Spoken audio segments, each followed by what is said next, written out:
Guerra Cristera, enfrentamiento armado efectuado entre 1926 a 1929 entre la Iglesia Católica Mexicana y el gobierno de Plutarco Elías Calles.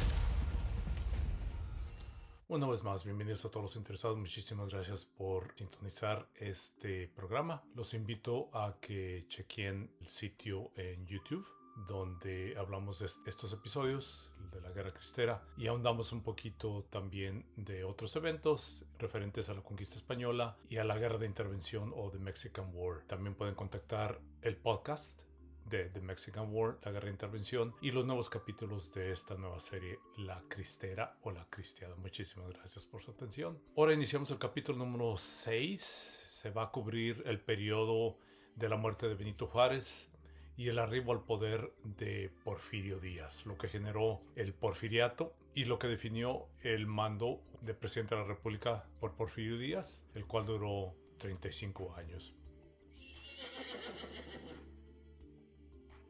Hasta el momento se han cubierto todas las influencias que llegaron al nuevo continente por parte de la monarquía española, la separación de la iglesia protestante de la iglesia católica romana por parte de Enrique VIII, el monarca británico, además de otros históricos personajes como Martín Lutero, el cual expuso la corrupción de la iglesia católica, la influencia de esta institución en las sociedades europeas.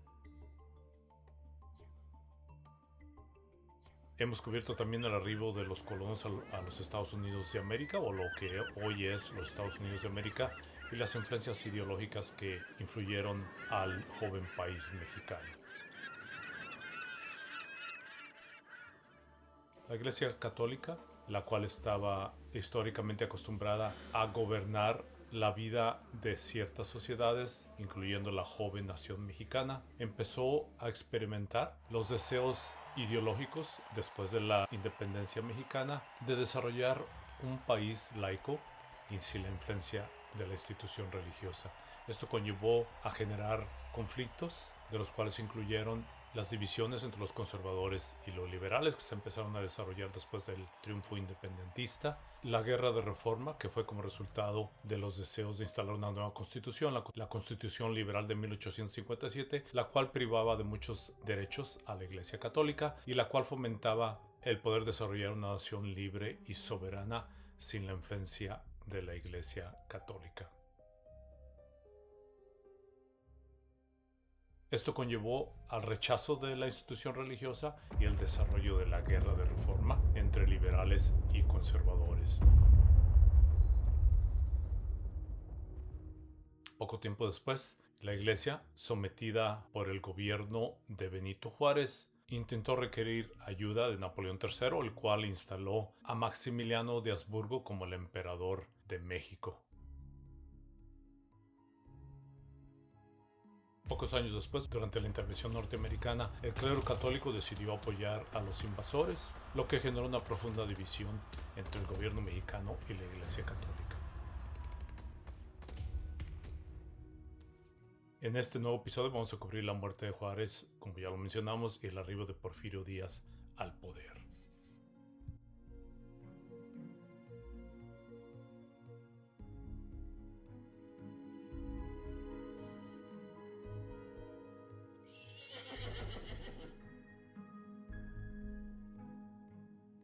Antes de empezar a describir la muerte de Juárez, vamos a cubrir el arribo de Porfirio Díaz a la vida política del joven país mexicano.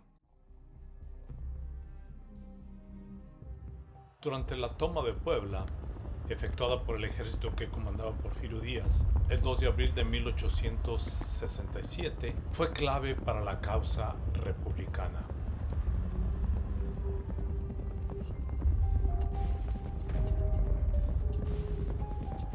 Antes de la toma de Puebla, anteriormente, tras la victoria en la batalla de la Carbonera, la cual ocurrió el 18 de octubre de 1866, Díaz aseguraba el arribar directamente a la ciudad de Puebla.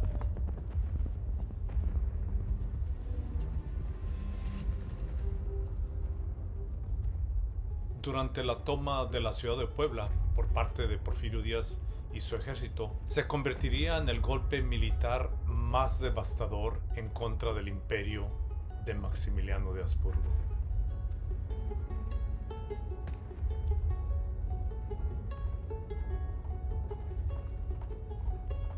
La toma de la ciudad de Puebla colaboró para poder aislar a Maximiliano y abrir el camino directo hacia la Ciudad de México.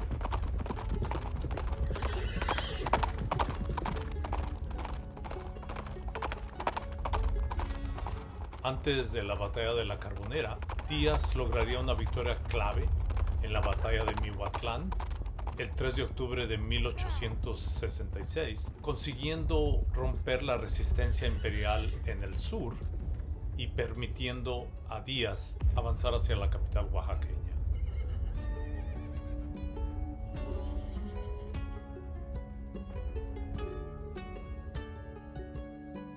Ahora sí, cubriendo el evento de la muerte de Juárez, este último fallece el 18 de junio de 1872 en una habitación del Palacio Nacional. La causa anunciada por el gobierno fue que pereció debido a un ataque cardíaco. La prensa liberal catalogó la muerte de Juárez como duelo nacional y promovió la exaltación a su legado político.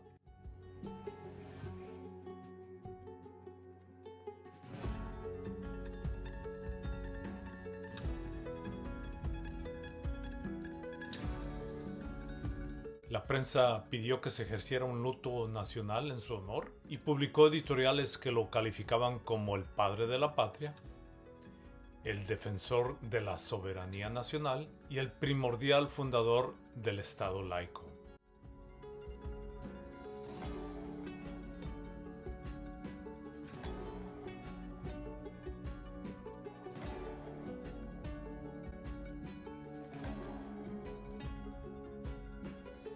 Por su parte, la prensa conservadora reaccionaría a la muerte de Juárez con cautela.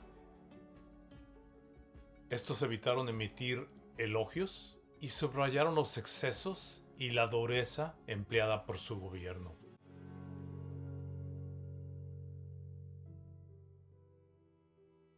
Algunos de estos editoriales declaraban que la muerte de Juárez habría la posibilidad de una posible reconciliación nacional.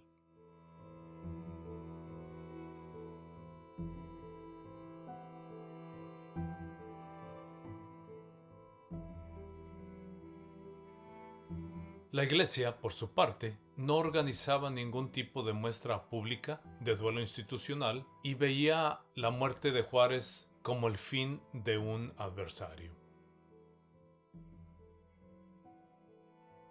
Algunos de sus miembros catalogaban el deceso de Benito Juárez como un castigo divino.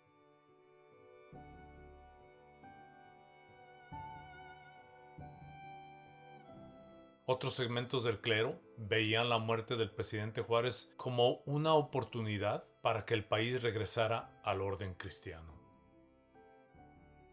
Otro sector, el cual era más moderado, manifestaba resignación y aceptación y reconocía que las leyes de reforma eran irreversibles en naturaleza y veía la muerte del mandatario como un hecho político, no como religioso.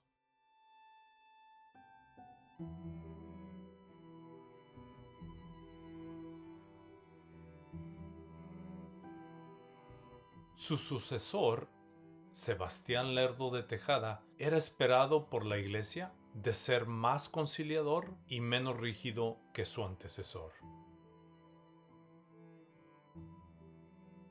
La institución religiosa esperaba que se permitiera mayor presencia pública de la Iglesia y que se suavizaran la aplicación de las leyes de reforma y que se pudiera abrir un canal de diálogo entre las dos instituciones.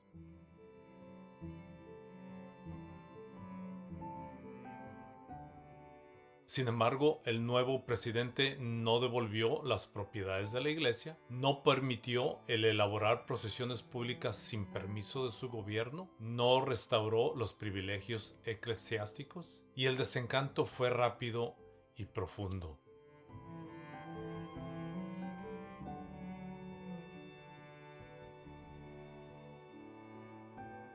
Como resultado, la iglesia se mantuvo distante y desconfiada del nuevo gobierno, pero quedaba definitivamente fuera del poder político.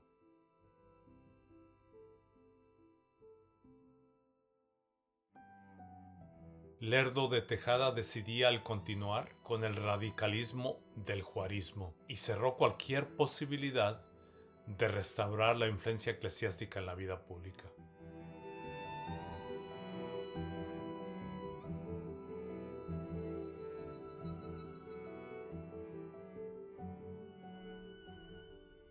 Tras la conclusión de su primer mandato, Sebastián Lerdo de Tejada buscó la reelección en 1876. El Congreso de la República ratificó su reelección el 26 de octubre de 1876. Sin embargo, dos actores se opusieron a la declaración y a la reelección de Lerdo de Tejada.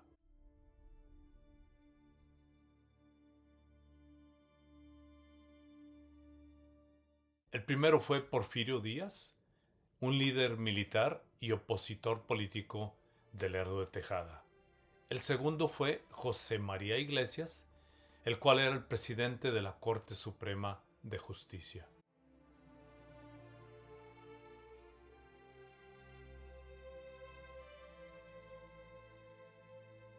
Iglesias, como presidente de la Corte Suprema, denunció la reelección como un golpe de Estado constitucional y la consideró como nula. Y además invocó el artículo constitucional, el cual lo convertía en presidente interino a la falta de presidente validado por la Constitución.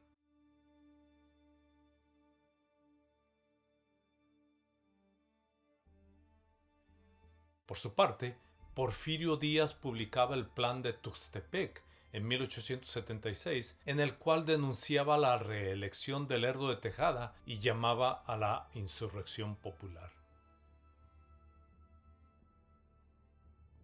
Díaz recibía el apoyo de muchos sectores que repudiaban la reelección de Lerdo y contaba con la fuerza militar para lograr obtener sus objetivos.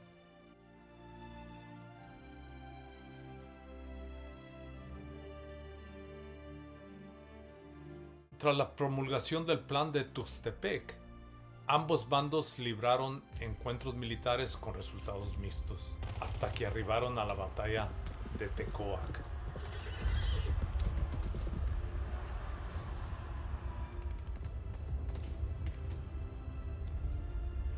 Durante esta batalla, el ejército de Díaz, el cual estaba mejor organizado y con mayor número, lograba romper las líneas comandadas por Ignacio R. Alatorre. La clave de esta victoria fue la caballería porfirista, la cual jugó un papel clave en la contundente victoria sobre las fuerzas de Alatorre. Alatorre se retiró vencido del campo de batalla para después trasladarse a Veracruz y luego al exilio permanente. Así era como llegaba al fin los deseos de Sebastián Lerdo de Tejada de reelegirse como presidente. José María Iglesias, a la ausencia de Lerdo de Tejada, reclamaba la presidencia, pero era rápidamente desplazado por Porfirio Díaz.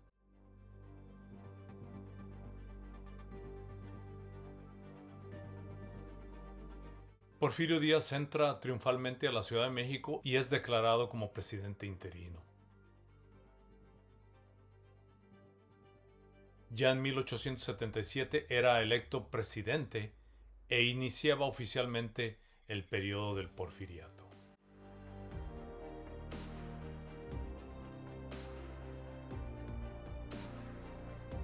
La derrota de Lerdo de Tejada significaba el fin de la era juarista-lerdista y le otorgaba a Porfirio Díaz la oportunidad de restaurar el orden tras la huida de Lerdo de Tejada y la incapacidad de José María Iglesias de formar una fuerza militar para emplearla en contra del ambicioso Díaz.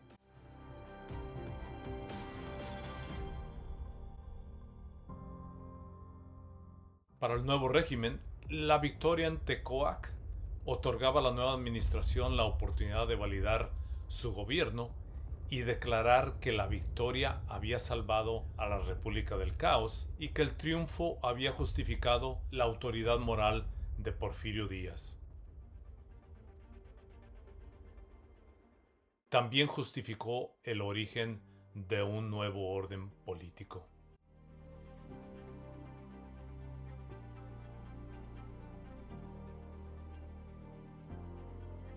Para poder comparar los dos tipos de gobiernos, el liberalismo que había predicado Juárez y poco después Sebastián Lerdo de Tejada era un liberalismo compuesto de principios.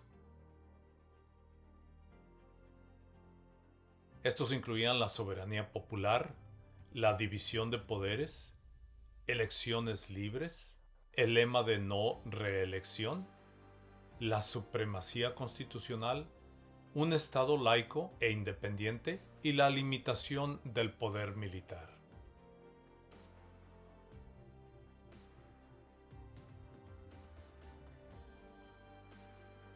Por su parte, el liberalismo profesado por Porfirio Díaz se convertía en un liberalismo de resultados en el cual incluía orden, progreso, estabilidad, inversión y modernización económica.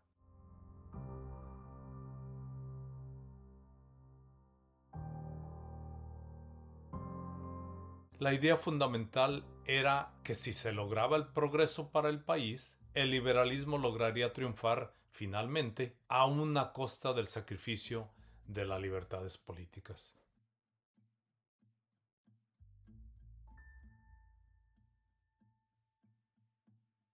Díaz nunca negó la Constitución de 1857, pero la utilizó como un dogma simbólico y no como un conjunto de leyes y reglas pertinentes. Díaz permitía que se celebraran elecciones, pero eran mayoritariamente controladas por él. La división de poderes también era permitida por el presidente, aunque eran subordinadas por él.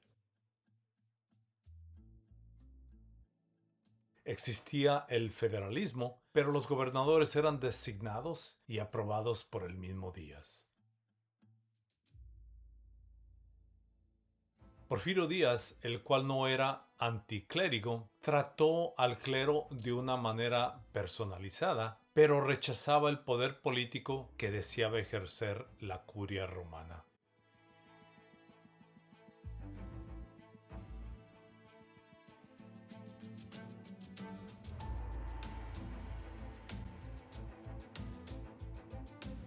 El objetivo de su gobierno era un orden político y no una cruzada ideológica, y no tenía interés de entablar una guerra cultural como la efectuada durante la presidencia de Juárez.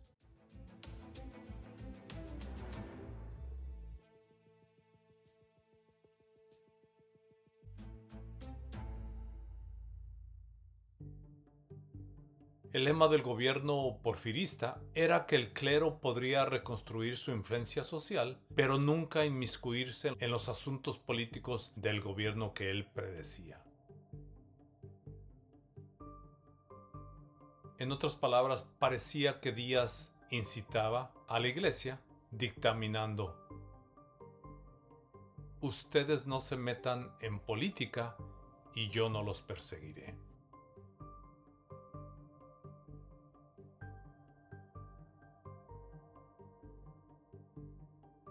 Fue así como Porfirio Díaz permitió la presencia pública de sacerdotes, accedió a que se efectuaran procesiones, cultos y asociaciones religiosas, consintió al regreso de órdenes religiosas, aunque siempre las mantuvo oficialmente prohibidas, admitió la apertura de seminarios y la expansión de la educación católica, e hizo todo esto sin modificar una sola de las leyes de reforma.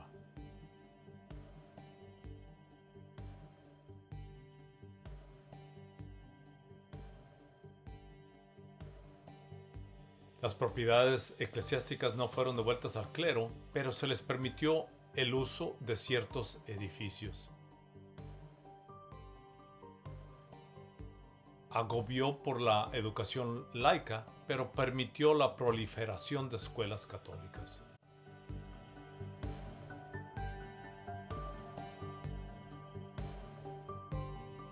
El poder social de la Iglesia la convertía en un elemento de cautela para Díaz. Al tolerarla, Díaz la convertía en dependiente del favor presidencial.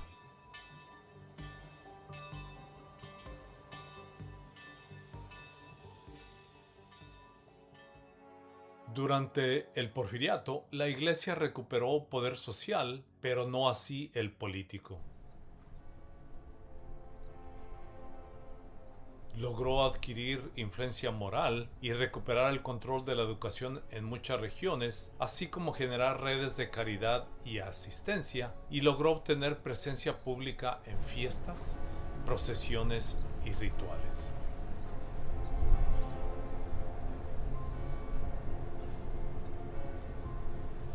Pero el clero perdió poder político formal, capacidad de desafiar al Estado y el control sobre la legislación jurídica y legislativa.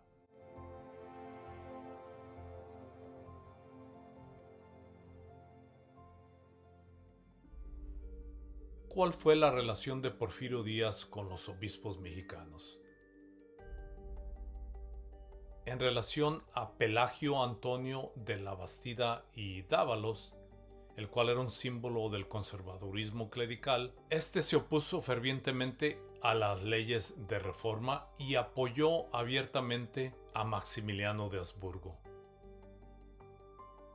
Pelagio Antonio de la Bastida y Dávalos fue visto como el cerebro eclesiástico del Partido Conservador.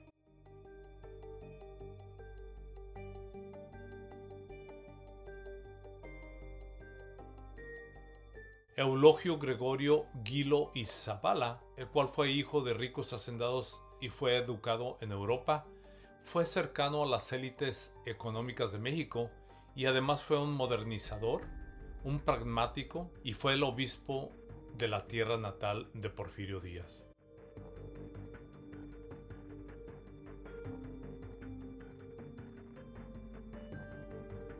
Por último, José Mora y del Río mantuvo una relación ambigua y tensa con Porfirio Díaz.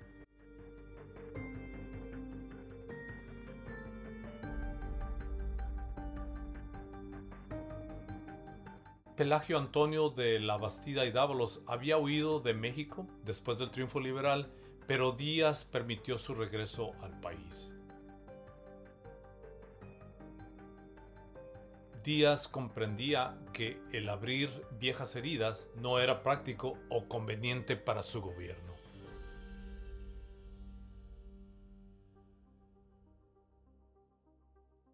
La Bastida aceptó la tregua ofrecida por Díaz, pero se retiró de la política activa y mantuvo una influencia moral, pero no así política. Decidió evitar una confrontación en contra del gobierno precedido por Porfirio Díaz, y Díaz logró neutralizar a un símbolo religioso y conservador, pero sin necesidad de tener que enfrentarlo o humillarlo. Probablemente la avanzada edad de la Bastida le ayudó a formalmente aceptar la tregua ofrecida por el presidente.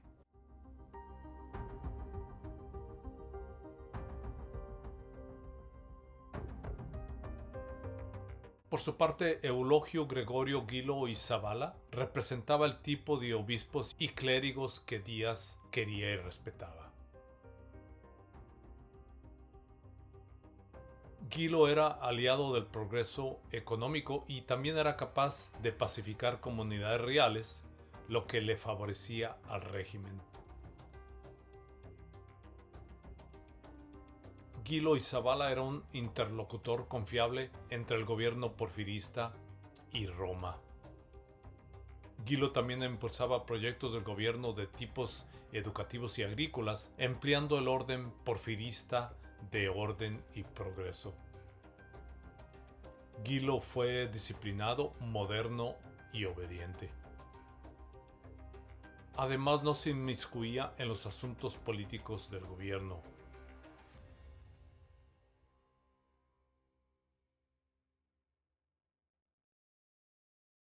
Esta ideología enclavaba con los deseos de Díaz de poder mantener a la Iglesia obediente y bajo control.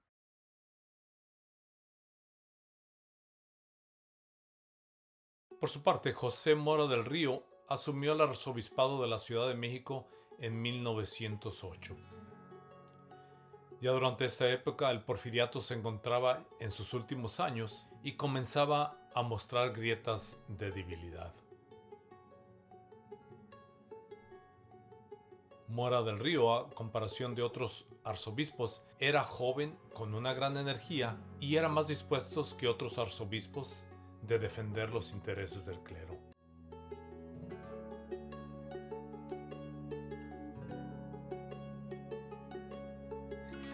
Mora y del Río comenzó a buscar más visibilidad pública para la Iglesia e impulsó asociaciones católicas más organizadas. Además, intentó recuperar espacios que la Iglesia había perdido desde el tiempo de la Reforma. Como resultado de estas acciones, por parte de José Mora y del Río, el régimen porfirista lo mantenía en constante vigilancia. La tolerancia que ejerció Porfirio Díaz sobre el clero colaboró enormemente para que, bajo el liderazgo de Mora y del Río, lograra fomentar la creación de asociaciones fieles, círculos católicos, grupos juveniles y organizaciones de caridad. Estas iniciativas, las cuales no contaban con un sentido político, lograron sentar las bases para un catolicismo social fuerte.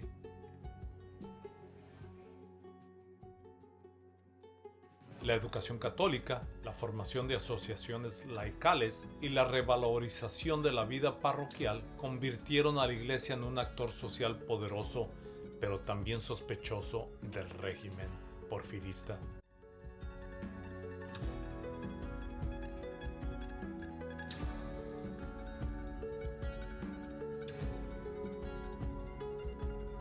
Estas acciones lideradas y orquestadas por Mora y del Río desarrollaron un cambio cualitativo en relación al catolicismo pasivo de décadas anteriores.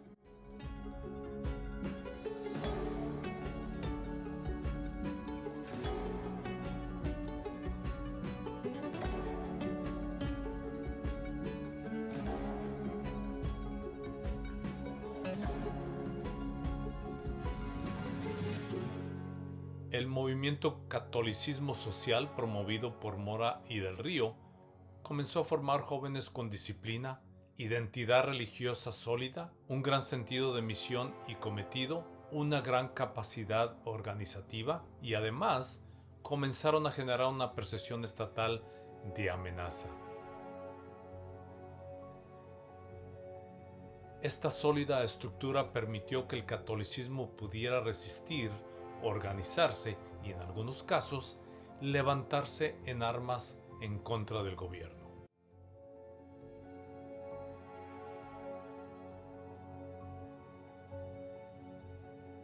Aun cuando el porfiriato trajo consigo progreso, modernización y crecimiento económico, también marginó a las clases bajas sociales, ya que su gobierno fue basado en alianzas con élites, militares y científicos solamente.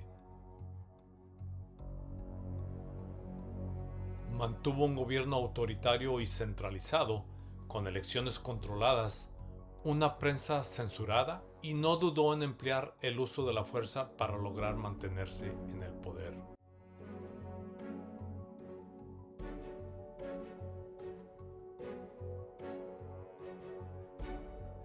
Invirtió recursos en la expansión masiva del ferrocarril y el telégrafo y trajo consigo la electricidad a la Ciudad de México.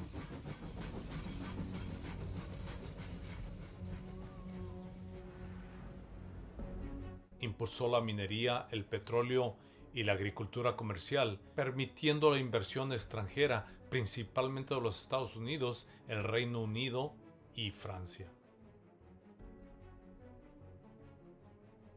Pero al mismo tiempo permitió el despojo agrario, permitiendo a hacendados y otras corporaciones el arrebato de las tierras a indígenas y comunales. También promulgó la represión de la prensa, obreros y trabajadores férreos, los cuales se oponían a las políticas del régimen porfirista. Colaboró al desarrollo de la desigualdad entre ricos propietarios y el campesino empobrecido.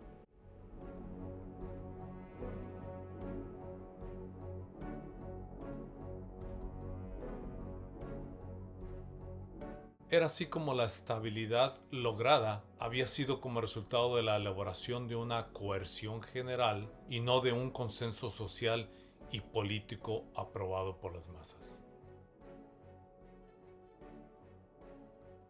Sin embargo, una inesperada crisis económica en 1907 comenzó a generar caída estrepitosa de salarios, crisis económicas y tensiones sociales.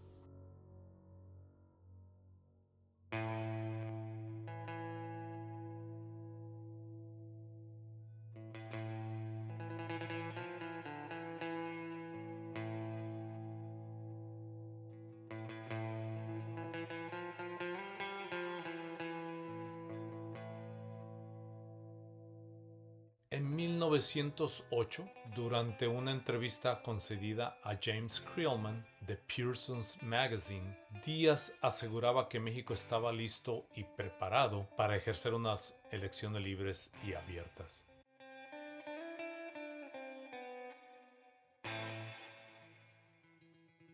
Estas declaraciones abrieron expectativas para poder organizar unas elecciones limpias y transparentes, lo cual no había ocurrido durante la dictadura del Porfiriato, la cual había perdurado por 35 años de control político casi ininterrumpido.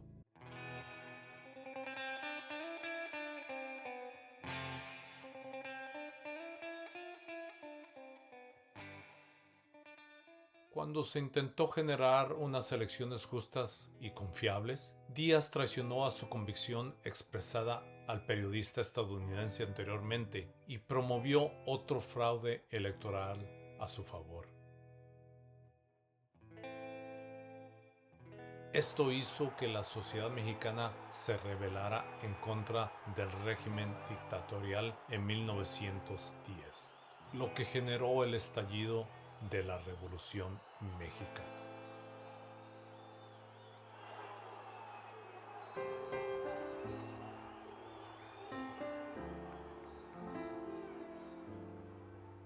Con este punto llegamos al final de este episodio. Para el siguiente episodio, el episodio número 7, hablaremos exclusivamente del episodio de la Revolución Mexicana. Muchísimas gracias por su atención.